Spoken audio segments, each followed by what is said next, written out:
Episode of the Everblack podcast is brought to you by Death Wish Hot Rods and Customs. Check out their Instagram for all their new t-shirts, caps, beanies, cups, and the all-new Atomic Death lineup.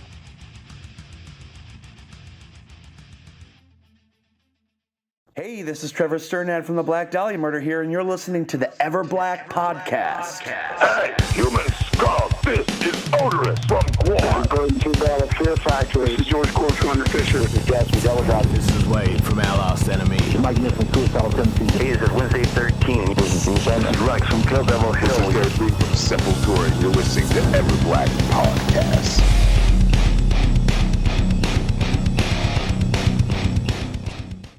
From crisis to collapse, how are you, boys?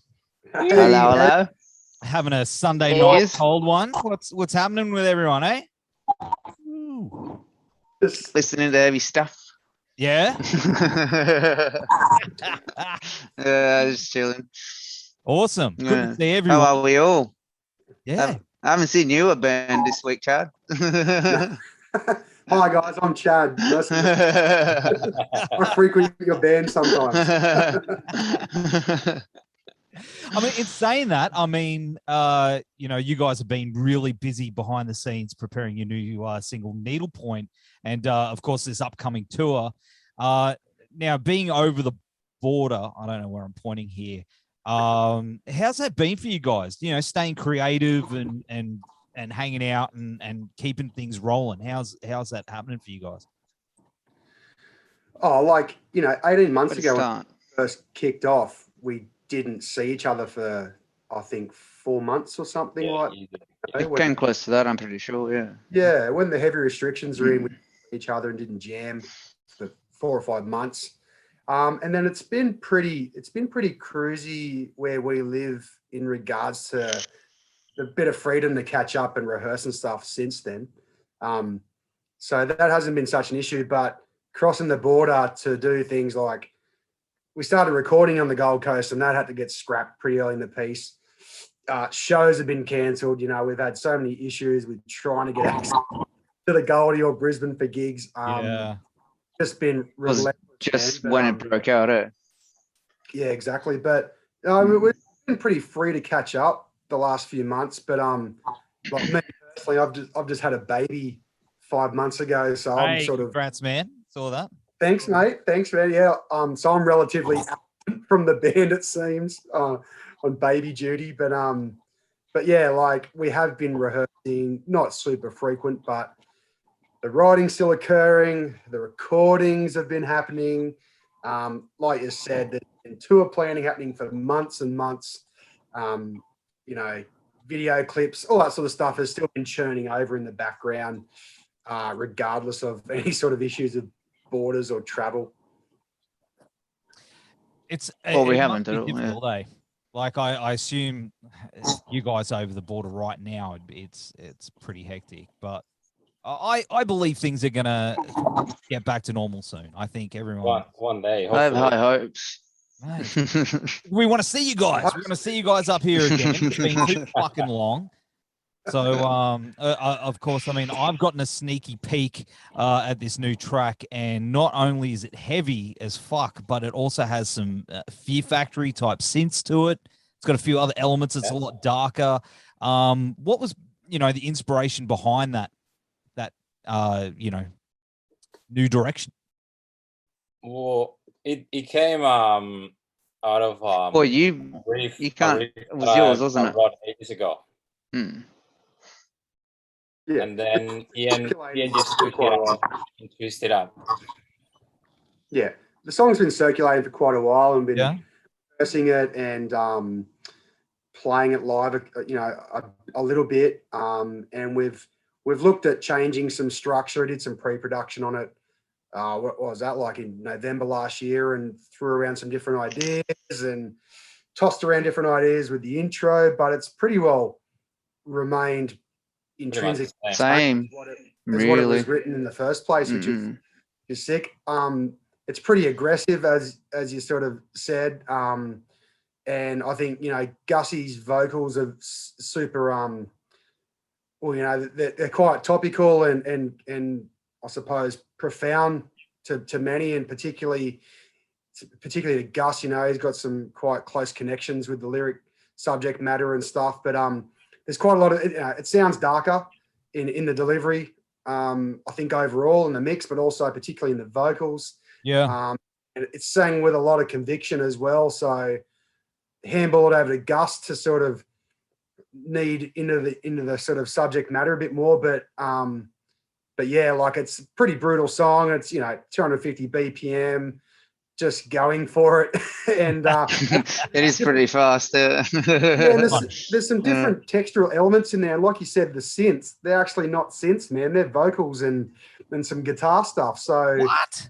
There you go. Yeah, like me. Yeah, when exactly. When Gus and Lush recorded the vocals, we weren't there. And Lush texted me and said, "Oh, we did some pretty cool stuff with the vocals today, man." And I think even Lush got on the mic with him. But yeah, there's like this layering and stuff, and DW Norton's been mixing it for us, and he calls them the Viking vocals, and cool. It's really cool. But yeah, Gussie, take it away. I'm very proud of it, to be honest. Get into the lyric content. What's it about? Give us, tell us. What Chad saying there? Sorry. What Chad was saying there about that, we just reached into some of the little gospel notes there, I guess, and we pulled out some funny little sections that sound really cool. What's the song about? So called Needlepoint, something pretty close to my heart in terms of, I guess you could call it opinions in this time rather, so no one gets offended, but just basically a very strong perception of mine on what's going on in the world today and what it has kind of preconceived and premeditated this for the last 20 and 30 years really of my lifetime, and sort of just waking up to, I guess, rolling over and waking up to seeing that some systems in our world are not actually as grounding and I guess communal as we thought, and there's sometimes a little bit more of something sinister going on behind the curtain. So like when I wrote these lyrics quite a while ago, it was really kind of strange when I was reading over them again in the studio with Lush, because there was just some sentences in there which just somehow was so fitting for what's going on around the world right now. With this pandemic and with vaccinations in sort of the speed that everything has come out and been offered to humanity in that way. It's quite uncanny and serendipitous that I had said some things way before any of this happened. So I guess a bit of the releasing this song right now has kind of also been serendipitous, and everything's just kind of fallen into place, and it's very fitting for what's going on right now. And hopefully it just kind of challenges some people to maybe question some things a little bit more, and if not question, just look into stuff a little bit more and maybe not take the first answers you're given and do a bit of your own research. At the end of the day, we're all individuals and we don't need anyone to tell us what to do. We're all powerful in our own right, and so that's what it's all about. Awesome. Hey, we just Carter. I lost you. Oh, there he's back. He's back. But like Gussie said, to put it in perspective, the theme of the song lyrically, was probably coming together 6 months before the pandemic even kicked off or something. So like you said, it's serendipitous and it just happens to be super topical and relevant at the moment. So we couldn't have asked for a better timing, really. Thank you, COVID. I found that with a few bands. I can't think of any at the top of my head. In all these trading releases, where they've written stuff in like 2018, 2019, and it came out in 2020, and it's just man. Look at Angus Carter. The motherfucker looks like Nostradamus, and he's coming through like an oracle. So really, that surprised. Crazy. It's crazy times, man. Crazy times. Definitely not as wise. Yeah, and I guess more fitting, like in these crazy times, like we've read this all throughout history, right?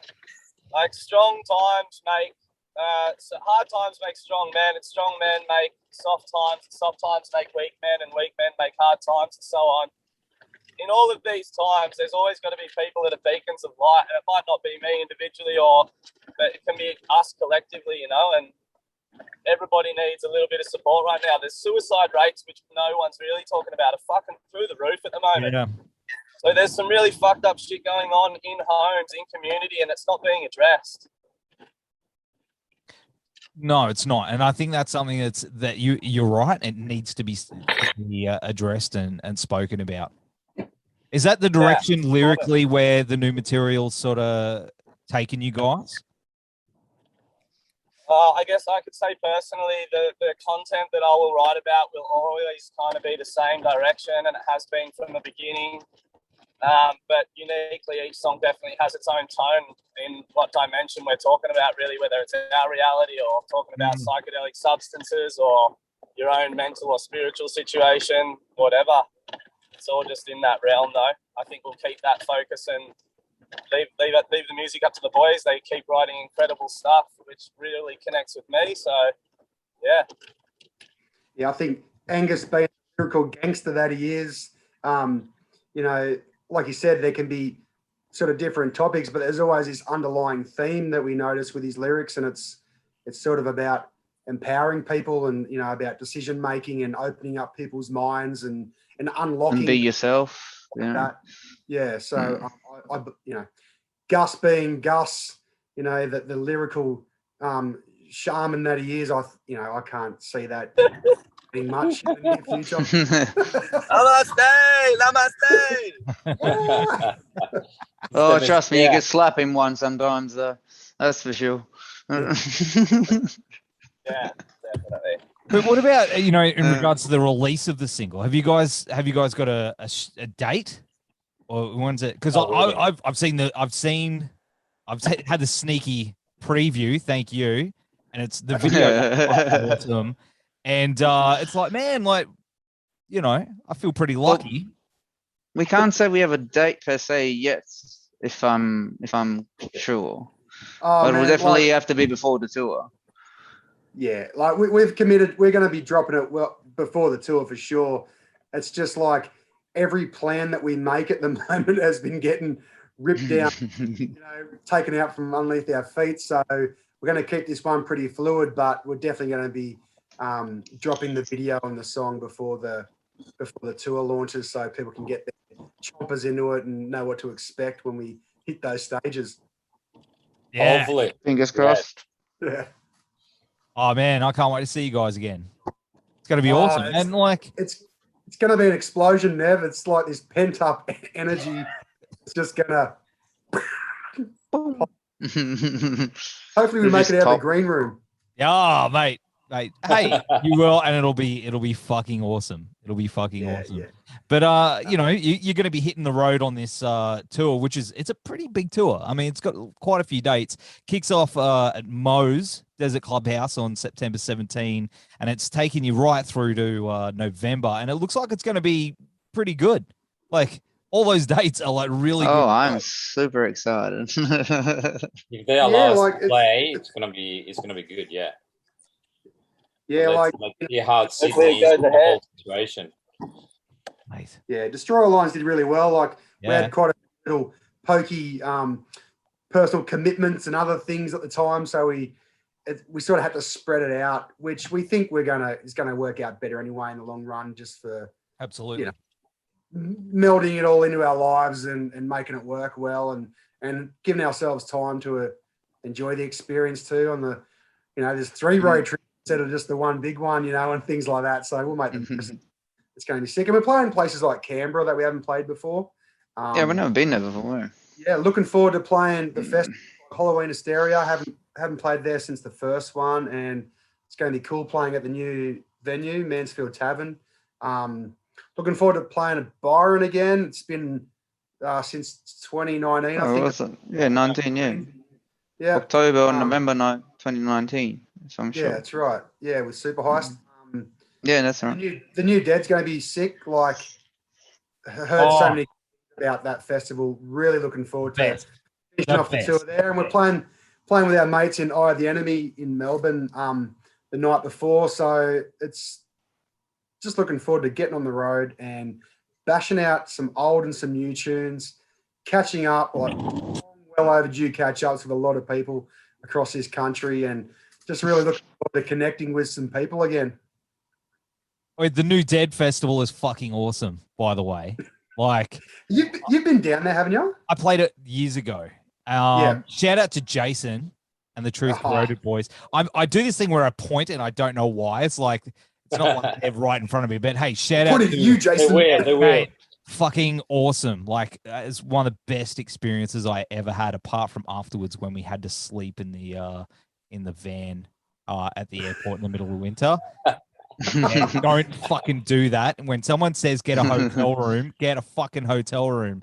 Oh, man. Freezing your nuts off. It was brutal, man. It was so Last time we were in Adelaide, it was the middle of winter as well. It was April, May. And it's when we did the Heist Fest thing. And middle of winter, it was freezing cold, but it was sick because we'd just done this. Remember the massive drive, boys? We did Newcastle to Wagga Wagga. We pitched the tent in this park at about 3 a.m. We all slept in this 8-man tent, freezing our tits off, and then did the drive the next day to Adelaide. And we had like 3 or 4 days break there, and it was pretty well party time. And, you know, it was whose birthday was it? It was Kyle's birthday from Thursday's Crazy Fist. So we had a big bash back at our apartment, and yeah, like it left a mark on us. We're looking forward to getting back down to Adelaide. And also just the shows down there are sick. You know, the people really turn up and they just engage with the gigs and they're in your face, and it's sick. But haven't played the Lion Arts Factory, but it's, you know, it looks like a world-class stage, and pretty keen to give that one an absolute hiding. Oh, it's going to be awesome, man. As you mentioned before, Halloween Hysteria as well. Yeah, that's going to be huge. And look at the lineup Joey's put together. It's just shout out to Joey as well. Hey, yeah, and all my pointy shout out to Joey. Shout out to Jason. Yeah, shout out. Hey, sure. How are you, brother? Good to see you. Look, there's some good people in this fucking country doing awesome work.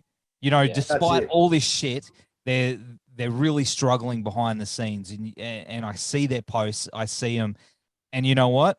I can raise my beer to you guys for pushing through. And you know what? Keep your ticket. You know, keep that ticket. You know, that's right. Ticket. Jump on the website. Exactly. Just buy a CD or some merch from bands and promoters or whatever there are. You know, there's, you know, some of the promoters have been super conservative the last 2 years and just gone underground. They're just going to sit it out and wait till things. And there's a bit more assurance, where there's other ones who are rolling the dice and taking gambles and announcing gigs and tours and festivals and rescheduling them 100 times. And it's reimbursing to be in when it's shit. It's a good business to be in when it's good. But, you know, these people who keep doing it and scheduling and cancelling and postponing and organising lineups and stuff, it's hard work. But, man, I'm so thankful for them, because they are the lifeblood at the moment. They're keeping some sort of enthusiasm and some sort of motivation to perform and keep going. Yeah, absolutely. And we need that, you know. We absolutely need that. Hey, we lost him. That's it. We did.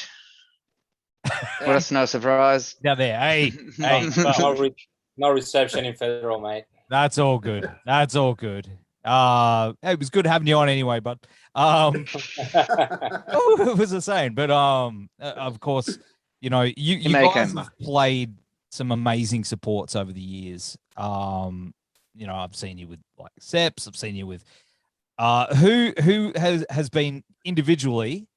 What's been your favorite shows? All right, I reckon Seps was probably my favorite. I don't know who. Sepultura was my favorite. Yeah, I would have to say, yeah, Sepultura was my favorite. Yeah, I'm such a huge fan. I love them. Me too. And it was just such a great experience to even open up for them and actually share some time with Death Angel, which was one of my favorite nights. Yes. I remember Angus wearing Old Mate's jacket all night long. So we shared the green room with him, which was bigger than some apartments I lived on after school on the Gold Coast. It was, and then it was a huge night, and then, you know, we kicked on with them. It was a great night. Like 4 a.m. went. Guys is that in that have to come with us now. Becoming best mates with the singer.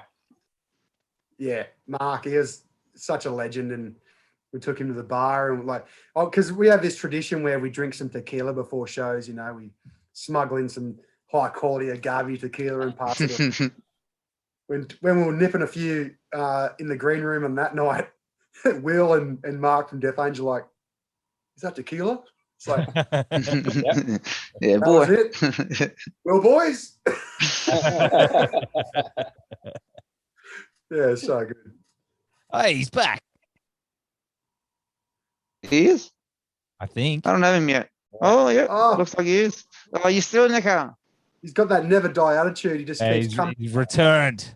Get a house.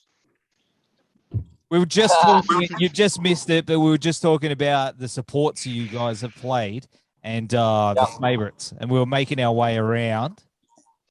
So, yeah, Sepultura are definitely my personal favorite. I don't know what the other boys.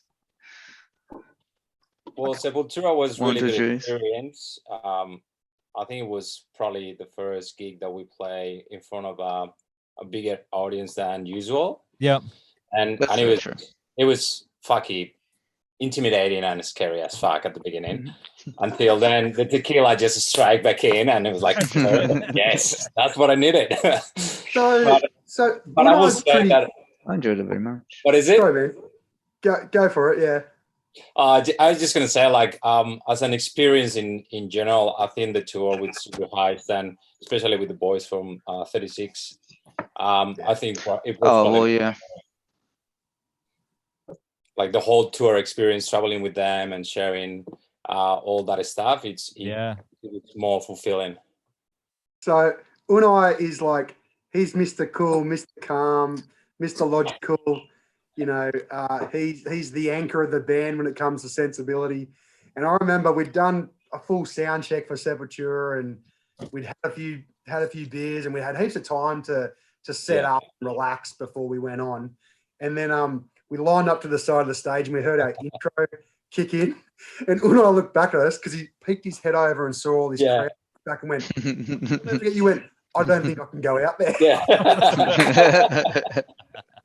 I remember saying, I felt that feeling in the tummy, saying, "Oh man, no." And I remember the butterflies. Yeah, the first song, it was like my whole hand, like it was struggling to be able to play. And then I just remember just let it go, and it was great. Enjoy the moment. Yeah, I was like, man, just get out there and love it, because this might happen again. So just definitely not. That's it.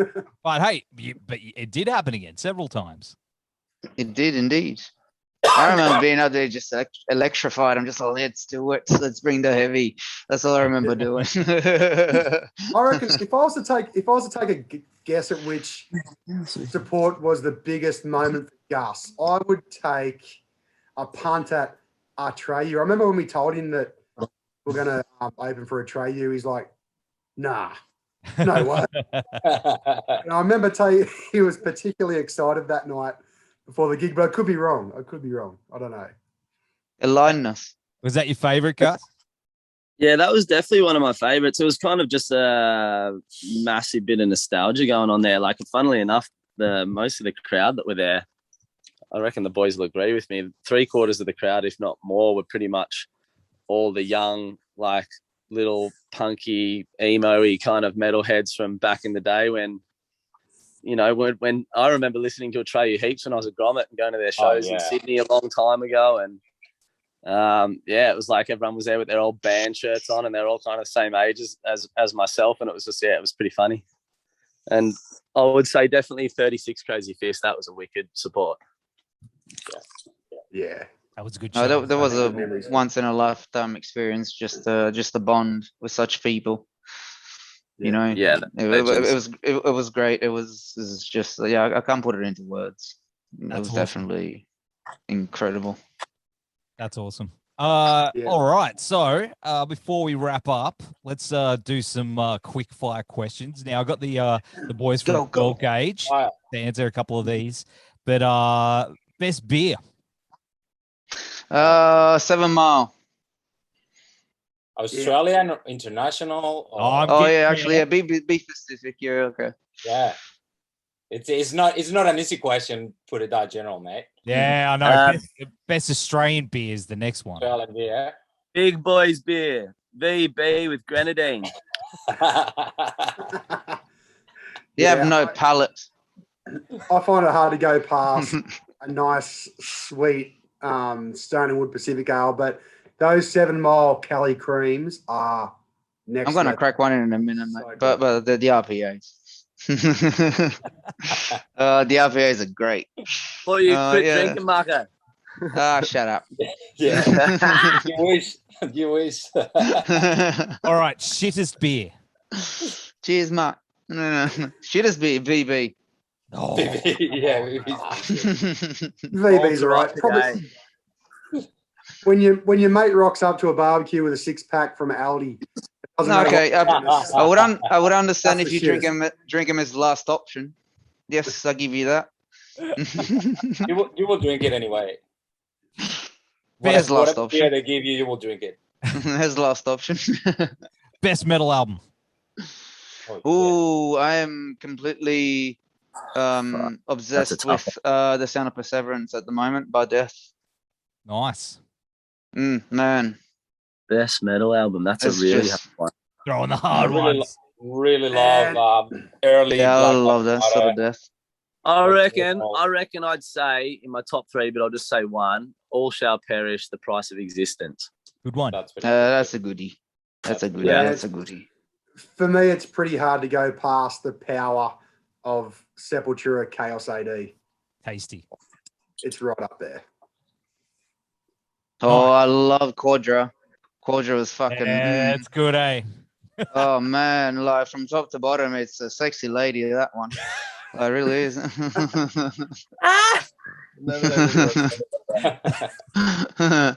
Oh yeah, one. picture a sexy album, sexy lady. Sexy lady, sexy album. Okay, so best Australian band that isn't the Wiggles. From Crisis to Collapse, clearly. I had to think about that for a second now. Midnight Oil.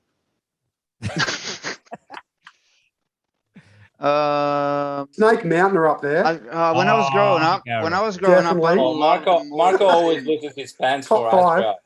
yeah, in your dreams. But growing up, I loved Mortal Sin, and for ages it was my favorite Australian band until I really got into Parkway. But I love thrash. Yeah. Old band. So growing up, for Mortal me- Sin was my best Aussie band until I was like 18 years old. I think it's pretty hard for me to go past Parkway. Just like songwriting, production, what they've achieved. Fuck the brand, everything. They're pretty well up there as a pinnacle for me, which is sick. I'll second that. They're still going, so I'm stoked. What are they called? I'll have to check them out. A little band. Something about parkour. Yeah. Parkour, yeah. Parkour dive. I'm pretty Oh, sure. okay, all right, I'll check them out. It's actually a maneuver in parkour. Mate, I used to book them back 100 years ago. I can tell you stories. And now look at them.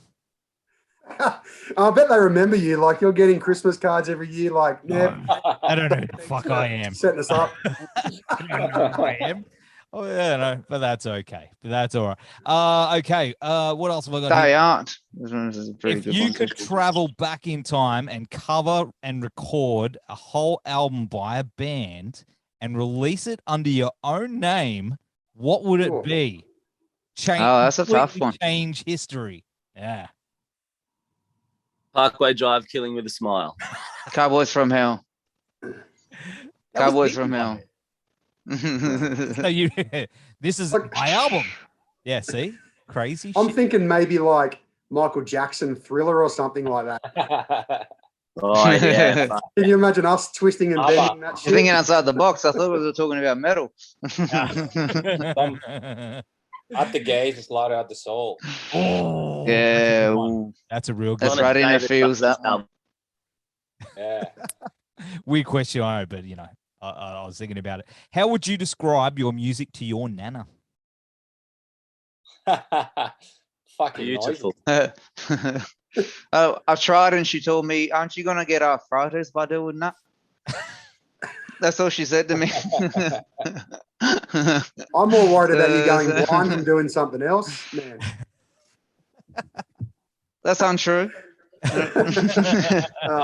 All right, and here's one. Because Zoom's telling me I'm running out of time. Yeah. Damn it. But I'm not giving them money.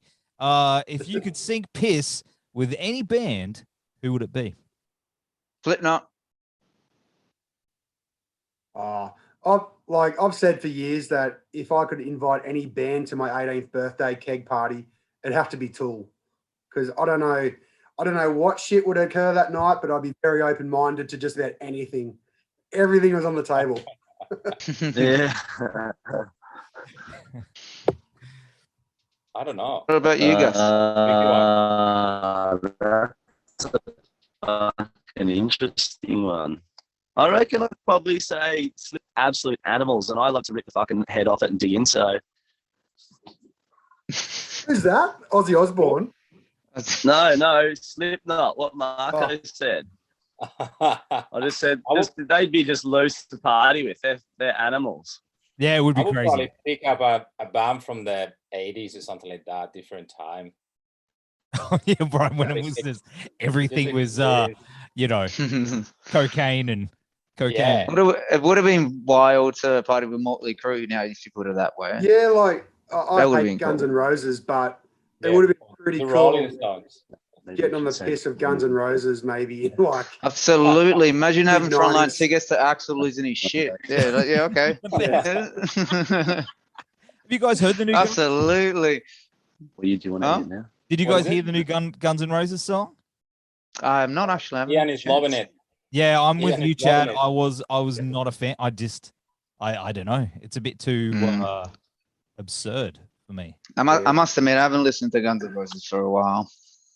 Yeah, just for a while. Yeah, I've been exploring more the death metal side of things more than anything else. Nice. That's where my heart lies at the moment. But what's that? I love it. It's awesome. But yeah. All right, boys. Well, it's been awesome hanging out with you all. And thank you for having us. Where is he? So I don't know where this is going to lay in the whole Brady Bunch thing, right? But when I edit it, but you must understand this now. Angus and technology don't go well together. He's doing all right. Look at him. He's eating a taco. There he is. There he is. He's down there having a mung. But boys, it has been awesome hanging out with all of you. Of course, Needlepoint will be out soon. We'll be keeping our eyes out for that. Horns high, and we will see you on the upcoming tour. Get your tickets wherever you get them. We'll have the links down here, not where you guys are. Underneath you guys, there'll be writing and ticket links where you can get things. All right. Good evening, gentlemen. Always a pleasure. Thank you. It's been an absolute pleasure. Yeah, thanks, bro. Peace. No. Thank you. All right, boys. Thank you.